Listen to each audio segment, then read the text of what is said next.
A nemesis comes back to haunt the Maple Leafs? And is Connor Hellebuyck all the way back? Welcome to NHL Wraparound Stanley Cupdate for Saturday, May 10th, 2025.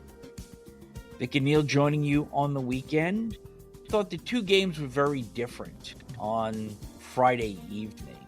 Very explosive, exciting, overtime game down in Florida, and somewhat of a matter-of-fact win for the Winnipeg Jets to get even with Dallas.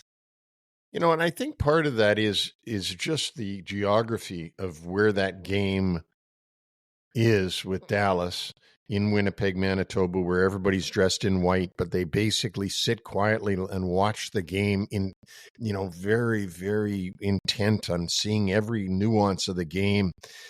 And down in Florida, where everybody's just screaming and yelling the whole time, and you've got just a circus-like atmosphere going on.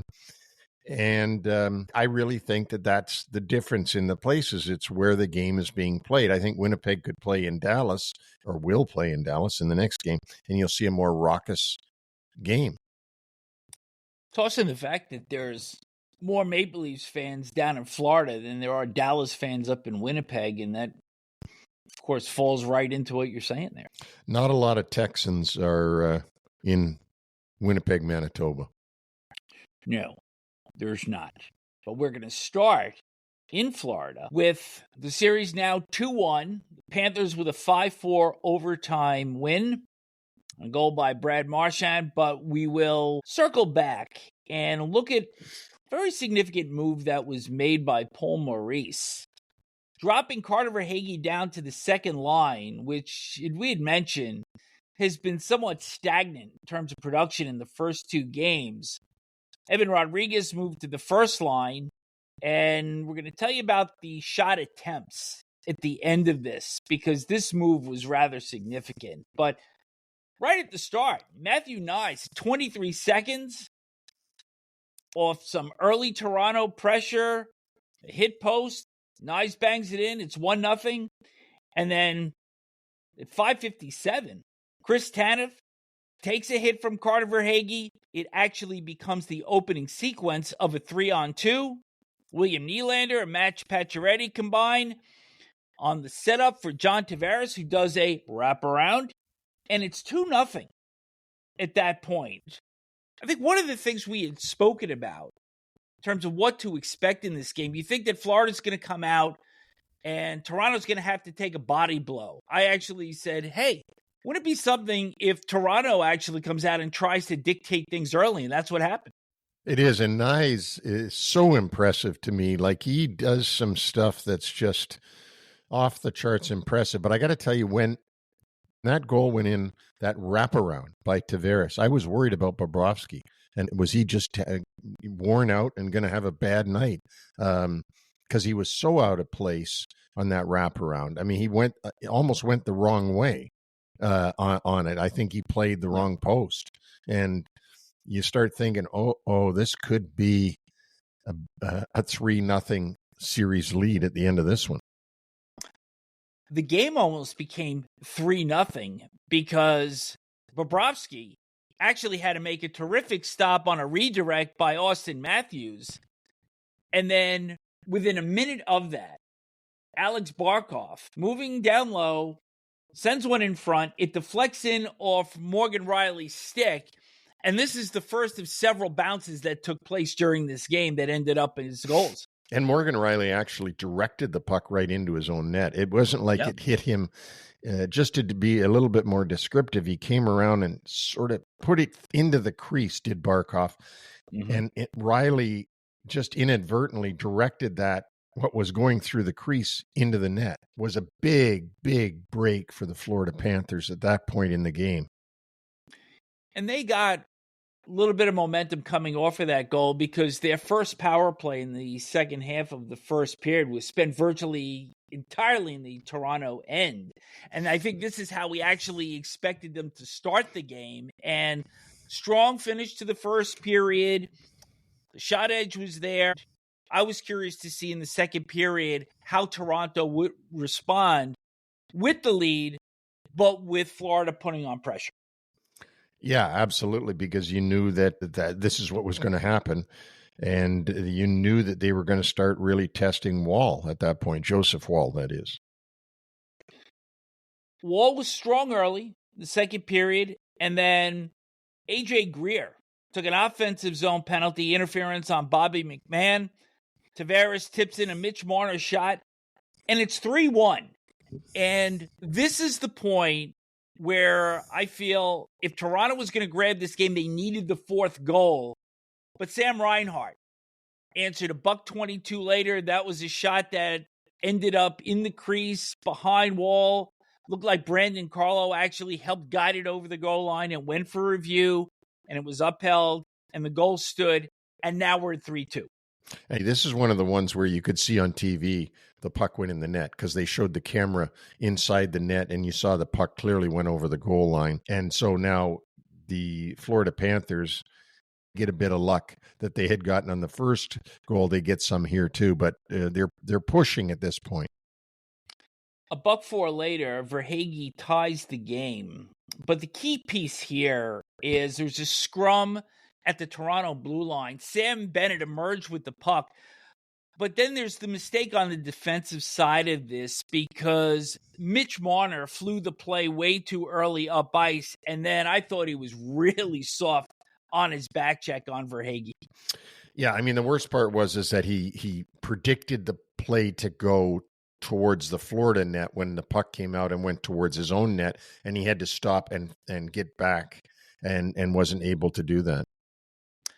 About 10 minutes later, towards the end of the second period, originally Tomas Nosek was credited with the go-ahead goal, but TNT did a pretty good job spot shadowing that it may have gone off of Jonah Gadjevich, and it turns out that later on in the night, that goal was credited. So originally what I thought was maybe a bad goal given up by Wall was a deflected puck. Yeah, and one that when you really took a hard look at it, it wasn't a blown goal by Wall. It was a really fortuitous deflection, as you said, and that's why Wall couldn't stop it. So we go to the third period, and again, I think we're looking at these little measuring sticks for Toronto just based on their history. The start of the period, Anton Lundell had a near miss, and Matthew Nyes with some good work, keeping the puck in. Morgan Riley gets the game-tying goal with 9:04 left, and this was a shot that was actually blockered by Bobrovsky, but then it caroms in off defenseman Seth Jones. Somehow there were assists given out on this play, but nonetheless, Maple Leafs have this game tied. Seth Jones is standing in front of the net where he should be. Yep. The shot comes from the point. It hits the blocker of Bobrovsky, and he blockers it into Seth Jones, who deflects it back into the net. Things were pretty eventful over the course of the last 5-6 minutes of the game. Riley got away with a high stick against Lundell with 6 minutes left. Then he hits the crossbar 2 minutes later. Bobrovsky also has to make a good save off a Scott Lawton tip. And then an offensive zone penalty taken by Max Pacioretty with 1:47 left. And the table is set for Florida to win this game in regulation. You know what? The crowd is ready that they don't have to go to overtime, that the power play of the Panthers is going to give them back the lead and the victory. Maple Leafs did a pretty good job killing this for the most part, but Reinhart, a double clang, and this game goes to overtime. And at this point, you got to figure that if you're Craig Berube, we've won 2 games in Toronto. We're one shot away from going up 3-0. So if nothing else, they have proven over the course of 60 minutes, they can play with this team on the road. They can take their best shot and stand up and be equal with them. Absolutely. But I think the biggest thing that I'm seeing in this series, and that I actually had a friend of mine who was at the game, was at every Panther game, actually confirmed to me, is that Matthew Tkachuk, who's such an important part of the Panthers winning the Cup last year, going to the final the year before, is only a shell of himself in this series. He is not the Matthew Tkachuk that we're used to seeing. So he must be still suffering through some kind of pain and discomfort from previous injuries. He'd even left the bench briefly, and then the trainer came out to speak with Paul Maurice, which appeared to be a fairly long period of time, as these discussions typically go. But Tkachuk came right back onto the ice, but I agree 100%. He doesn't look like himself. And the reason he doesn't is because you don't notice him. And when he's playing like he can play, you see him every time he's on the ice because he's always in the middle of something. What do you think of the overtime? I thought it was great. It was really good. Both goaltenders tested. Bobrovsky had to make a stop on William Nylander about 9 minutes into the overtime. He also stopped Auston Matthews and Matthew Nyes. Joseph Woll made a couple of big saves on Alexander Barkov.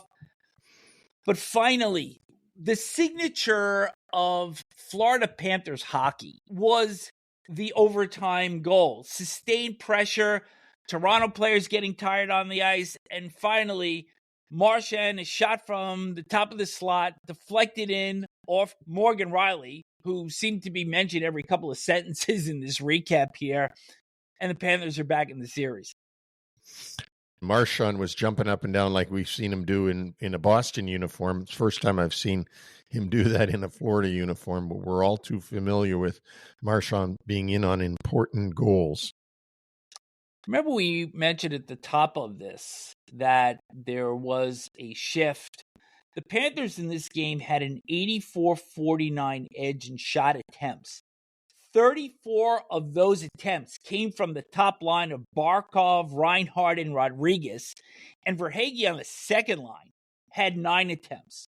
So in terms of generating offense and generating chances, I think this turned out exactly the way Paul Maurice would have wanted it to. Yes, other than he wouldn't have wanted it to go to overtime. But yeah, it was a good change. And we'll see how Toronto responds in game 4. Do they just say, look, we played well enough to win? And how many goals are going to go in off of kooky deflections of their own players on either team? How many own goals? Grimy, right? So I look for that to continue. And I think the one thing that Toronto really wants to clean up was that lapse that they had in the second period when they had a 3-1 lead and wind up going into the intermission down by a goal. Agreed. They're going to want to clean that up for sure. But other than that, they played a pretty darn good game. We know that Stolarz is not in Florida. He's back in Toronto. So that is going to be Joseph Woll against Bobrovsky again in game 4. And it'll be a great one. 7:30 on Sunday. The late game, Winnipeg draws even with Dallas in their series with a 4-0 shutout. And the big thing here, we'll get to Connor Hellebuyck in a moment, was Josh Morrissey coming back. And in the first shift, draws a double minor penalty. Really didn't draw it. It was an inadvertent high stick by Tyler Seguin that ends up as a double minor power play for the Jets. And Gabe Vilardi taps in a power play goal on the second half of that advantage. And they're off and running. And then a Nikolai Ehlers pass that's intended for Mark Scheifele goes off of Esa Lindell's skate at 7:07. And so, much like the Florida game, deflected puck goes in. Winnipeg's got a big start going. And this was a really strong effort for them. And for Esa Lindell, he's trying to cover the front of the net. He sees the puck coming, and it's a pure instinct to put your foot back to try to stop the puck, right? And as he puts his skate back, hits the skate and goes into the short side, as you said, they're off and running. Neil, from series to series, game to game, we look at things that change. We look at things that stayed the same. The one player that we were really focusing on for both teams was Connor Hellebuyck, because he certainly survived the double OT against St. Louis. Thought he played relatively well in game 1. But now you're starting to really see his body language, his mechanics, a lot of the things that are starting to come together for him. And he made a glove save in the first period, and then a stop on Jason Robertson just as time expired at the end of the first. And you could see that confidence coming back. This Vezina Trophy winning form is starting to return for him. And even though it was a fairly dominant first period for Winnipeg, those were a couple of things that stood out to keep that score at 2-0 heading into the intermission. And this is what we've talked about on this show. Which Connor Hellebuyck are we going to see? And did that first round victory give Connor Hellebuyck back his confidence that he can be a playoff goalie every bit as good as the regular season guy that we're so used to? And it looks from the first two games like he's got that confidence back again, and he's shook off those bugs in his head that were making him be distracted, is the only thing I can say, to the point where it shook his confidence. Made a great save off Evgeny Dodonov. Also made big stops on Jamie Benn and Ilya Lyubushkin. This, of course, gives the Jets all kinds of confidence. They make the score 3-0 in the second period. A shot by Dylan DeMello. Karam's off the end boards, and it's knocked home by Adam Lowry, which pretty much puts this game away. Nikolai Ehlers sewed it up with an empty net goal, basically about 190 feet from his own net. 3:40 left in the game. Something else that stood out here was the Dallas forwards had like nothing last night. I mean, this was a nothing burger for the guys up front. Most of the shots in the game actually came from their defensemen. Rantanen was shut down, one shot on net. Yeah. Obviously, no goals, no assists. And you're right. You got to put a lot more at this Connor Hellebuyck than they did last night to beat the Winnipeg Jets. I thought just as a collective unit, it was almost as if, hey, we won game one, we have home ice, and when they got down early, I thought there was going to be a push somewhere during the course of the evening. And there was just very little in terms of physical presence in the offensive zone, trying to make Winnipeg's defense handle the puck, force the forwards to come back. There was absolutely nothing last night. I mean, Hellebuyck made the saves that we have mentioned, but it was pretty much one and done. And give Winnipeg their credit. They played really well. So is it that Winnipeg just stifled Dallas, or is it that Dallas didn't play up to the level they could play? As always, it's a little bit of both. But for Hellebuyck, fourth career playoff shutout, his first in 4 years.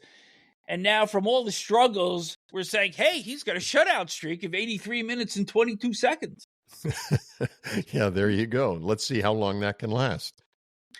Game 4, Sunday, 4:30 p.m. Eastern. So the Sunday slate getting started a little bit earlier. And the thing that I'm going to be looking at, though, because I'm not saying that he's all the way back. I was comfortable. You had asked me about it on Friday. Are you comfortable about where he's at? Do you think he's got his game going? And I do believe a lot of the concerns are gone. But there's a big matzo ball sitting out there. And that's his play on the road, because he got lifted all 3 times in St. Louis. So now he's going into Dallas, and if he can deliver on the road and bring back home ice advantage for Winnipeg, yes, I will say that his game is completely back. Yeah, I agree with you. That's a real good point that you make. The matzo ball or the... Yeah, the matzo ball too. This sort of makes me hungry. But the other thing is that he's got to do it on the road. You're right. I mean, for a team to win, ultimately they got to win on the road, unless they just win all 4 of their home games like Winnipeg did in the last series. But no, that's a real good point. Is he going to be able to play on the road the way he's been playing at home these first 2 games? Saturday's slate has games at 6 and 9 o'clock on TNT. Washington and Carolina with the series even at a game apiece. Washington was better certainly in game 2 than they were in game 1, but I would be very surprised if the kitchen sink does not get tossed at Logan Thompson for at least the first 10 minutes of this game. And we talked about the way Toronto came out last night.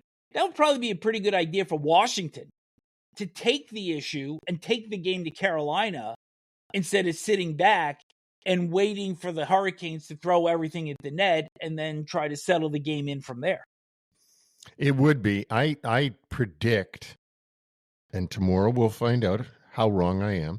I predict that Carolina will come out and throw everything at Logan Thompson because that's just the way Carolina plays, and especially at home. So let's see. They have a really big parking lot, too. Yes. From which to throw every shot at the Washington net. And in that parking lot, of course, will be all the North Carolina people with their tailgating going on because they think that this is what you do, like you do at football games. You go there real early. I've seen this with my own eyes. You go there early and you barbecue and you drink and then you go into the game when you go in. You're not far away from there. You could partake. I could. I'm 3.5 hours away from there right now as we speak, and I certainly could get a ticket and go there and have some ribs and some beers and everything else before their dang game comes on. If you decide to go, perhaps we can live stream from there. See you in all your glory tailgating. Yeah, with barbecue sauce all over my face and guzzling down a couple of beers. All good. All right. Let me know if you decide to go. In the meantime, I'll be watching on TV or streaming, as the case may be. Vegas and Edmonton, the late game, 9 o'clock, and the Oilers with a 2-0 lead with an opportunity to take a stranglehold on this and get one step closer to the Western Final. Braden McNabb, his status is still in question. He was tripped in overtime by Victor Arvidsson, and 17 seconds after that was not called, Leon Draisaitl wound up getting the game winner for Connor McDavid. And to make matters worse, Nick Waugh had a hearing from the NHL for his cross-check to Trent Frederic, and that resulted in a major penalty in the overtime. Winds up, he gets a fine on this. And even though you have to look at the actions as completely separate entities, do you believe that the league let Waugh off with just a fine as somewhat of an acknowledgement that they missed the call on Arvidsson? I've never thought of that. My mind doesn't think like that, so I would never think that. I don't think there's a conspiracy type of thing. Let me read to you what the player safety said. Vegas Nicholas Roy has been fined $7,812.50. Yes. Because that's the maximum allowable under the CBA for cross-checking Edmonton's Trent Frederic. I wondered how they come up with $7,812.50.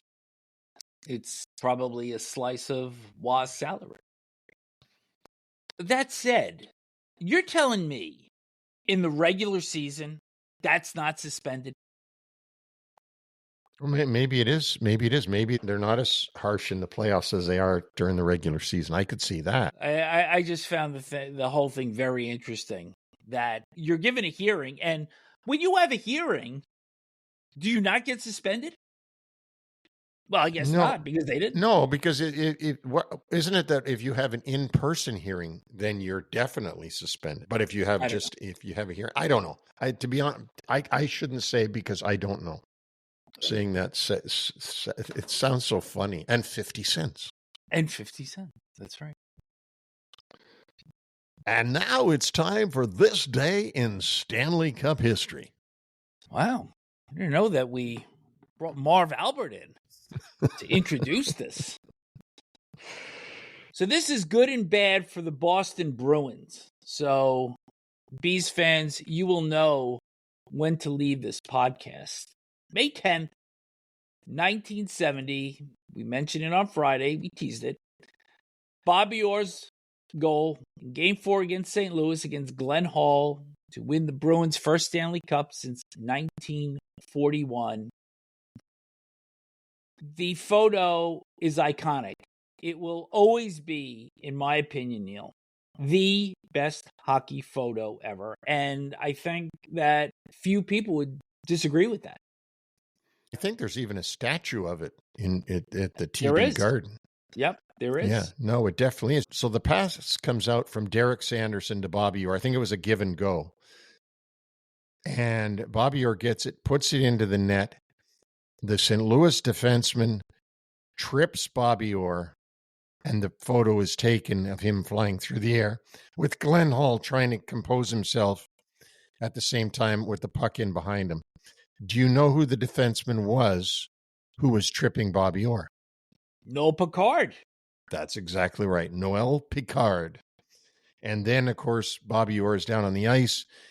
And then there's the mosh pit of Bruins coming over to congratulate Bobby Orr, led by Derek Sanderson, and then others at different times, including Wayne Carlton and others, names from the past. And I remember it well. And of course, the St. Louis Blues were the expansion, only 2 seasons into the league, 3 seasons into the league. Yes, this would be at the end of their third season. And it was a foregone conclusion that the Bruins were going to win the series even before it started, because the teams, the expansion teams, were so far behind the Eastern teams. And of course, with Phil Esposito and Bobby Orr and all the rest of them on that team, there's nobody was going to beat them from the expansion teams. But what a great photo. Noel Picard pulling the feet out from Bobby Orr. 12 straight losses in the final for the Blues. But there's also a really interesting story that comes with that photo. And that is that the photographer, Ray Lucier, was actually starting the overtime to the left side of Glenn Hall in that corner in Boston Garden, and saw an open spot and moved to the right side. And that's how he got that picture. Wow, that is a great story. We got to have Bruce Bennett on here one day and talk about NHL photography. And I've known Bruce forever. That is on our guest list because he did ESPN's Open for the Stanley Cup this year. And just the descriptions and the ideal photos for him are so vivid in terms of you want to get joy and you want to get dejection as your ideal shot. And to have that coming firsthand from Bruce would be great. But before we do that, we have to skip to 1979 and the game for the ages. And Neil, you and I have watched thousands of games, and there are some that just managed to survive the test of time. And I know Rangers Devils Game 7 is one of those. But Boston Montreal Game 7 of the 79 semis is one of those that 46 years later, it keeps aging better in terms of the drama and, of course, the sidebar stories that came with that game. Oh, it's one that nobody can forget.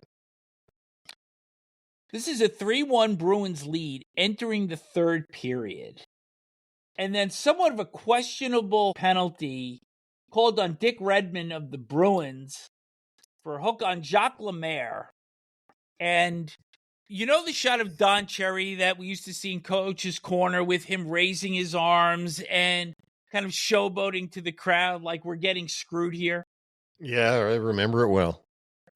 That is actually what he is reacting to, is the Redmond penalty. It's not what happened later on in the third period. It is that particular incident, and the game winds up getting tied by Guy Lapointe. But with 3:59 left, Rick Middleton puts the Bruins ahead. And then the fateful play, the too many men on ice call with 2:34 left. And what's ironic about this is Harry Sinden, who's with the Bruins forever, he coached the team in 1970, was apoplectic, saying, you don't call it in that spot. I have yet to see anybody or speak with anybody that saw that there were 6 men on ice. And even if there was, it didn't affect the play. And if you go back and look at the video on this, there are 3 Bruins on one side of center ice. And you click ahead 1 second. That's all, 1 second. There are 3 different Bruins on the other side of the red line. Nobody is close to the Boston bench. The crowd is actually imploring the officials. The referee, Bob Myers, and John D'Amico was one of the linesmen, imploring them to make this call, which they finally did. So what you're saying is that they had to do it. There was no choice in it. There was no choice. And even Don Marcotte, who was a terrific defensive forward, admitted that they had to call it. It wasn't even close. And one of the great trivia questions to this is, do you know who the 7th man was? I do not. I believe Don Cherry never would mention it because he was such a favorite of his. Tough guy, cut right in the mold of what a Bruin was. It was Stan Jonathan. And Marcotte did not come off. Jonathan jumped on. And he became the 7th man on ice. And then one of the legendary goals of all time on the power play in the legendary Danny Gallivan, Lafleur coming out rather gingerly on the right side, a hit to Lemaire. And Jacques Lemaire with a simple drop pass to Lafleur just above the top of the right wing circle. Marcotte, who was shadowing Lafleur, was literally in his hip pocket. And just a half back swing, spectacular shot inside the far post, beating Gilles Gilbert. And this game is tied with 1:14 left. That's how close the Bruins were to the final. Wow. And they would have gone on to play the New York Rangers. Correct. But I think what a lot of people don't remember is in this overtime, both teams had great chances. Marcotte had 2 from very close to Ken Dryden and couldn't score. And right before the game-winning goal, Mario Tremblay had done a cross-crease pass to Evan Lambert, which did not succeed. But at the 9:33 mark, just a couple of minutes after that miss, they converted, and the Canadians on their way to the final, and then their 4th Stanley Cup. But just what a game. And I go back and I watch highlights of this, and it resonates like I watched it yesterday. It was that good. And of course, this is the end of the Montreal, as you said, 4th Cup. Their dynasty, the 70s dynasty that they had with Scotty Bowman. And it is then followed up by the start of the Islanders dynasty, which starts in 1980, and we'll have something about that coming up. May 24th, the 45th anniversary of the Islanders' first Stanley Cup. We will have a special. We were joined earlier this week by Dennis Potvin, John Tonelli, and Ken Morrow. So that show, again, Saturday, May 24th. And something that we're really looking forward to sharing with you. So with that, that closes our show for today. Neil and I will be back on Sunday with another edition of Stanley Cupdate. But please subscribe, like us, and our website, NHLWraparound.com. We'll speak to you Sunday.